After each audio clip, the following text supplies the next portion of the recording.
Hello friends, hello hello hello, good morning good morning morning. কেমন আছো তোমরা? আশা করি সবাই ভালো আছো। আমিও ভালো আছি। ভালো আছি বলছি, কিন্তু খুব একটা ভালো নেই। আর আজ কী বার? বুধবার কি হতে পারে, হয়তো বুধবার। তো রাত্রে বৃষ্টি হওয়ার কথা ছিল, কিন্তু বৃষ্টি হয়নি, হালকা দু এক ফোঁটা হয়েছে। তো মা এই যে চা বানালো, আমি আর মা বসে চা খেলাম। কান্তিবাবু চা খেলো, খেয়ে বাজারে গেল। আর আজকে বকুলতলার গান বন্ধ হয়েছে। মাকে দেখাই, এই যে মা বসে আছে। হ্যাঁ, মা বসে আছে, এই যে মা চা করলো, করে বসে আছে। আমি আর মা চা খেলাম, বসে বসে গল্প করছি। তো কালকে রাত্রে হঠাৎ করে মানে ওপর নিচ বিছানা করেছিলাম, মৈনাক এসেছিলো, তো ওপর নিচ বিছানা করেছিলাম। দিয়ে ও আর ওর মামা খাটে শুয়েছিল, আমি মেঝেতে শুয়েছিলাম। এবার মেঝেতে আমাদের ফ্যানটা নেই, আগে দুটো ফ্যান ছিল, এখন ফ্যানটা নেই। হঠাৎ করে প্রচণ্ড গরম লেগে গেছে, এসি চলছে তাও গরম লেগে গেছে। তারপর হঠাৎ করে খুব অসুস্থ হয়ে গেছিলাম। তো তখন বাজে 2টো মতো। তারপরে সেই মা না থাকলে কালকে আমি মরেই যেতাম। তো সেই তারপর মা মাথায় জল দিয়ে দিয়ে, চোখে মুখে জল দিয়ে, মুখে জল দিয়ে, হাত পাগুলো টেনে দিয়ে তারপরে একটু সুস্থ হলাম। তারপর সুস্থ হলাম বলতে গেলে শুয়েছিলাম, আর উঠিনি। মা সকালে, মার আজকে একাদশীর পারণ ছিল, তো মা সেই পারণ ভোরবেলায় উঠেছে। মারও সারা রাত ঘুম হয়নি। তো মা তো মাই হয় না, সেটাই। তো ভগবানকে তো আমরা চোখে দেখি না, তার জন্যই মাদের পাঠিয়ে দেয়। তা কালকে মা আমার মা সারা রাত ঘুম হয়নি কালকে আমার জন্য। তারপর আবার মার খাওয়া নেই কালকে সারা। মা একাদশী করলে মা সাবু টাবু সব কিছু ফল টল খায়। তো কালকে রাতে মা বলল আর ফল টল কিছু খাবো না, আমি শুয়ে পড়ি। দিয়ে একটু দুধ দিয়েছিলাম, দুধটুকু খেয়ে মা শুয়ে পড়েছিল।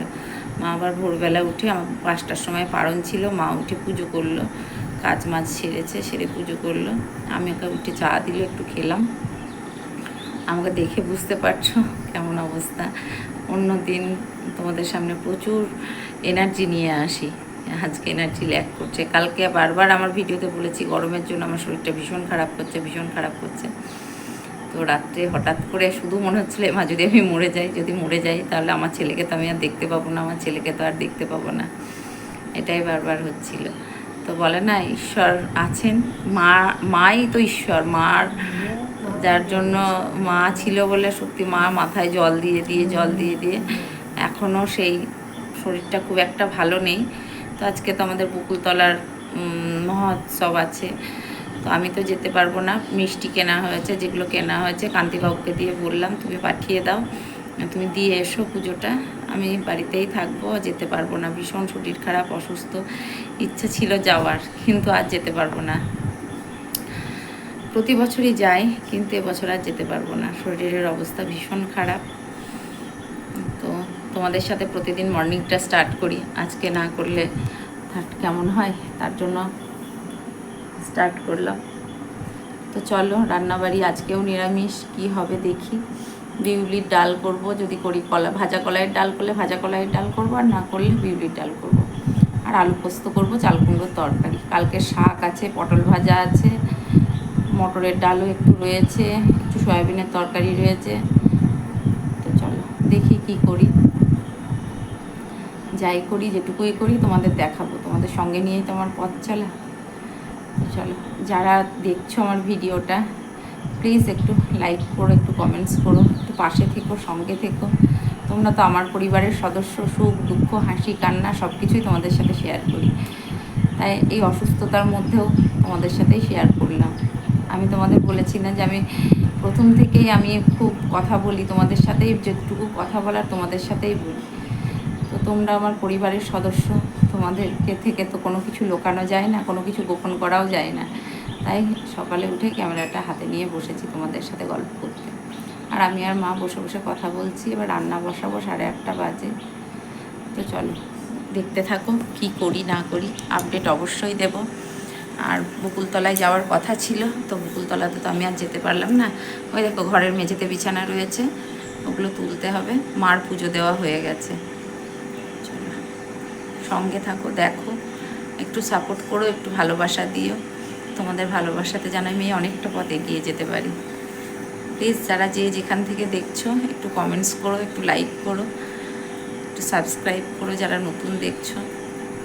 চলো, এই দেখো সুন্দরী, কি ভালো লাগছে না এদেরকে দেখতে, অপূর্ব অপূর্ব। আর এই ফুল গাছে কত ফুল ফুটেছিল, মা তুলে পুজো দিয়েছে এগুলো। আর এই যে কি দারুণ লাগছে, এই কালারটা তো আমার ভীষণ ফেভারিট, এই রেডটাও ভীষণ ফেভারিট, এত সুইটেবল কালার না, ভীষণ ভালো লাগে। আর এই দেখো এটাতেও ফুটেছে, এটাতে একটা ইয়েলো ফুটেছে, এই দেখো একটা ইয়েলো ফুটেছে, এগুলো প্রচুর ফুটেছিল। এবার ভালো লাগে দেখতে, খুব ভালো লাগে। চলো, রুটি করলাম, ভীষণ গরম লাগবে। ফ্রেন্ডস, হ্যালো হ্যালো হ্যালো, আমি এখন সবজি বানাতে বসলাম, কারণ রান্না সকালে ভাত করেছিলাম, মার কাল মা ভাত খায়নি, একটু আলু সিদ্ধ, কালকে ডাল পটল ভাজা যা ছিল, দই ছিল, তাই দিয়ে খাওয়া হয়েছে।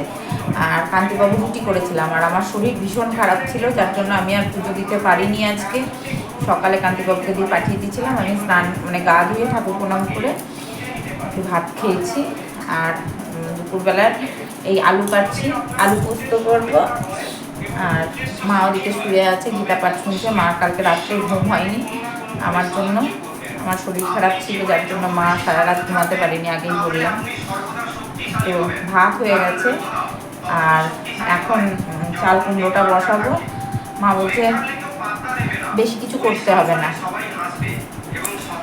বেশি কিছু করিস না, ডাল ফাল অত কিছু করার দরকার নেই। তো ভাজা কলাইয়ের ডাল এনেছে, যেটা ডাল সিদ্ধ খেতে আমরা সবাই ভালোবাসি, তো ওইটা করবো।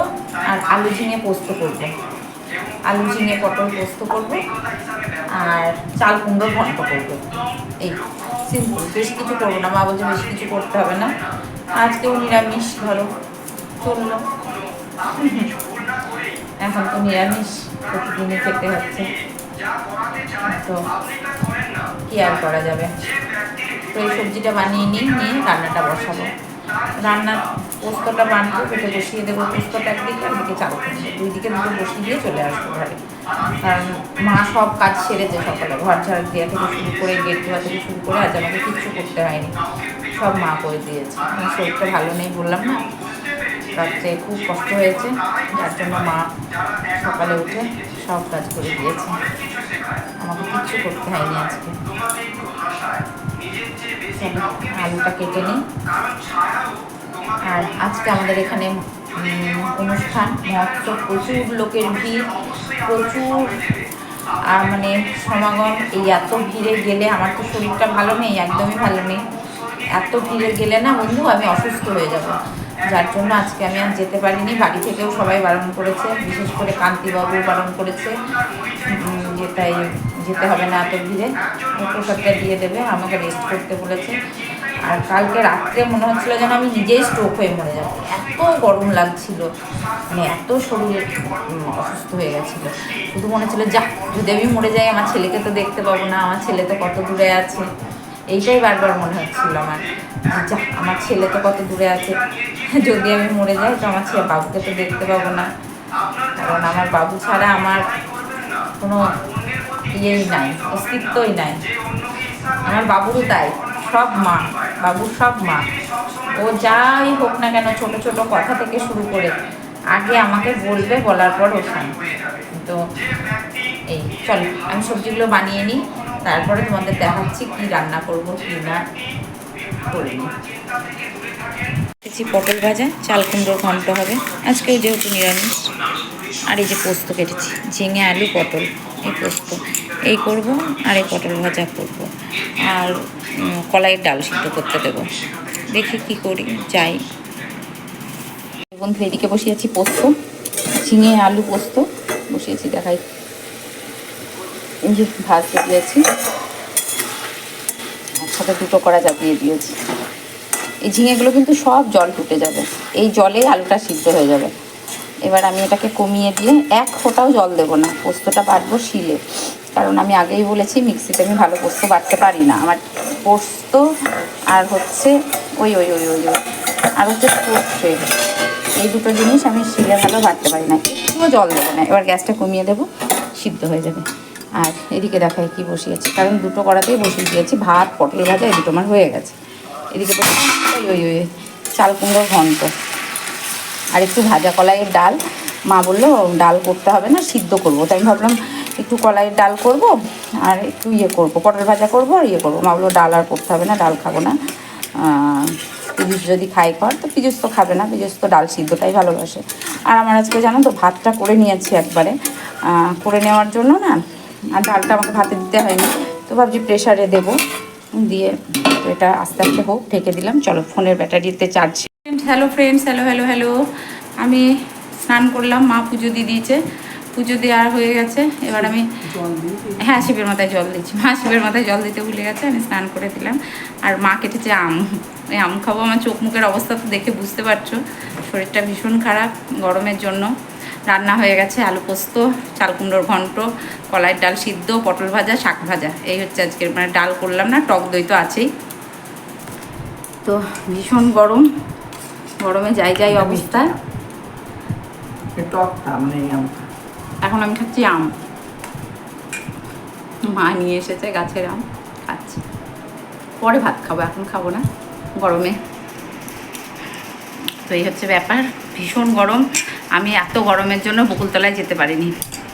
বললাম না কালকে রাতে আমার ভীষণ শরীর খারাপ করছিল, তো হাজব্যান্ডকে দিয়েই পাঠিয়ে দিয়েছিলাম যা কিছু ফল মিষ্টি যা উনি দিয়ে এসেছেন, আর আমি যেতে পারিনি। এবার দূর থেকে বাবা বৈষ্ণব গোসাইকে প্রণাম করলাম। এই হচ্ছে ব্যাপার। এরকম মা আর আমি বসে আছি গরমে, মা বসে আছে। মাকে দেখাবো না, মা আবার দেখাবো মাকে। মা বলবে আমাকে দেখাস কেন বারে বারে। মা আমাকে কেন দেখাস বারে বারে, মাকেই দেখাবো। বাবা তো নেই, বাবা থাকলে বাবাকে দেখাতাম। আমার বাবা আবার ভীষণ ভালোবাসে, মানে ছবি তুলতে, এগুলো ভীষণ ভালোবাসতো আমার বাবা। তো চলো খেয়ে নিই। আজকে রান্না কলাইয়ের ডাল সিদ্ধ, এখানে করেছি চাল কুমড়োর ঘন্ট, আর এখানে করেছি আলু পোস্ত, আলু ঝিঙে পোস্ত, আর এখানে আছে পটল ভাজা, পটল ভাজা। এখানে কালকে শাক, 2 পিস পটল ভাজা রয়েছে, আর এই যে টক দই।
হরি বল প্রভু, তুমিও ভালো থেকো, সবাইকে ভালো রেখো গোবিন্দ। এই যে বন্ধু এখন সন্ধ্যা দিলাম, মা বসে আছে সোফাতে, আর সন্ধ্যা টন্ধ্যা দিয়ে ভীষণ গরম লাগছে। একটু জল খাবো, গলা শুকিয়ে গেছে, ভালো লাগছে না, একদমই শরীরটা ভালো লাগছে না। প্রচুর জামা কাপড় আছে, সেগুলো গোছাবো। আর এখন বাজে মনে হয় 7টার মতো, 7টা 10-15 হবে। তো জল খাই, গলা শুকিয়ে যাচ্ছে বারবার। শুয়েছিলাম, বিশেষ করে যে একটা ভালো নেই। শুয়েই ছিলাম, শুয়ে থেকে বকুলতলার প্রসাদ আসলো, একটু প্রসাদ বড়দিকে পাঠালাম, পাঠিয়ে চা করে সন্ধ্যা দিয়ে এই উঠলাম।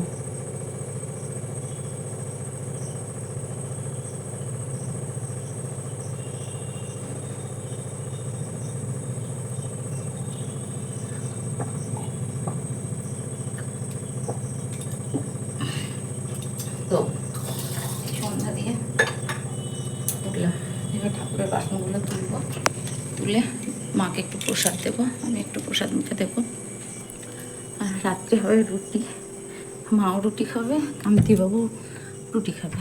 আর আমার কালকে রাত্রে থেকে বলছি না প্রচণ্ড শরীর খারাপ ছিল, যার জন্য আমি রুটি ফুটি আর কিছু খাবো না রাত্রে।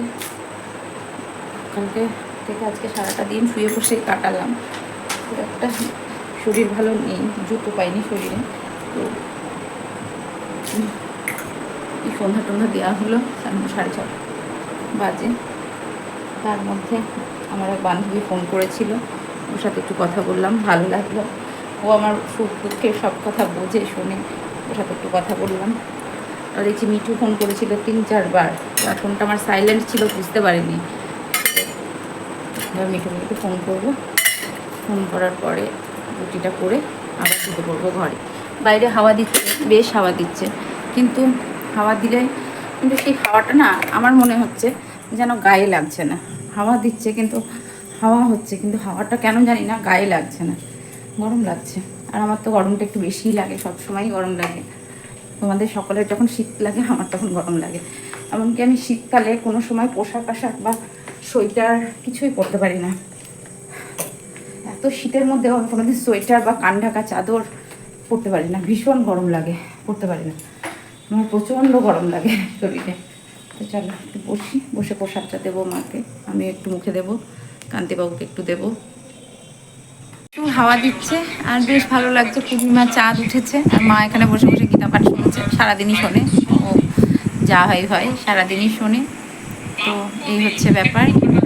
আর এখনও কান্তিবাবু আসেনি দোকান থেকে, তো বেশ হাওয়া দিচ্ছে বলে সবসময় এসির মধ্যে থাকতে ভালো লাগে না, একটু খোলা বাতাসেও থাকা উচিত মাঝে মাঝে। আর আমি কটা রুটি বানাবো আর মাকে এবার একটু প্রসাদটা দেবো। চলো, অনেকক্ষণ বসেছিলাম, 1 ঘন্টার উপর এখানে বসে আছি, বেশ হাওয়া দিচ্ছে, খুব ভালো লাগছে। তো চলো ভিতরে যাই। হয় তো আমি ভগবান শ্রীকৃষ্ণের ভোগ আমি দর্শন করালাম, দেখো তোমরা। আর এটা একটু প্রসাদ তুলে দিয়েছি। আর এই ফলগুলো গোটা ফল এরকম করে সাজিয়ে দেওয়া হয় মালসাতে, এটা বড় মালসা। আর এখানে ফলটা তুলে দিয়েছি, মাকে একটু প্রসাদ দেবো। আর এই যে প্রসাদ, তো ভোগ দর্শনে পুণ্য লাভ হয়, কথাতেই আছে না। তো এই যে ভোগ এইটা ভোগটা আমি ফ্রিজে ছিল, বের করলাম। তো এবার মাকে একটু প্রসাদ দেবো, কান্তিবাবুকে একটু দেবো। চলো দেখে নাও ভোগ। এর মতো এই পর্যন্তই, মাকে একটু প্রসাদ দিলাম আর আমিও একটু প্রসাদ খাবো। তা কান্তিবাবু আসুক, ওর জন্য ওয়েট করছি। তো সকলে ভালো থেকো, সুস্থ থেকো, ভালোবাসায় থেকো। দেখা হচ্ছে নেক্সট ব্লগে। আজকের মতো আসলাম, বেশি করে ফল খাও, জল খাও। আমি বারবার বলছি আমি খাচ্ছি, তাও আমি অসুস্থ হয়ে পড়ছি, কারণ আমি চিরদিনেরই অসুস্থ। রোগ রোগ রোগ রোগ পিছন ছাড়ছে না, ঠিক আছে? তো এই হচ্ছে ব্যাপার। তার মধ্যে থেকেও এনার্জি নিয়ে চলার চেষ্টা করছি। নেগেটিভ লোকজন, নেগেটিভ কথাবার্তা, তার থেকে আমিও দূরে থাকার চেষ্টা করছি, তোমরাও দূরে থেকো। সকলে ভালো থেকো, সুস্থ থেকো, ভালোবাসায় থেকো। দেখা হচ্ছে নেক্সট ব্লগে। যারা নতুন দেখছো চ্যানেলটি অবশ্যই সাবস্ক্রাইব করো, যারা পুরনো বন্ধু আছো লাইক কমেন্ট শেয়ার বেশি বেশি করে করো। তো আজকের মতো আসলাম, দেখা হচ্ছে নেক্সট ব্লগে। টাটা।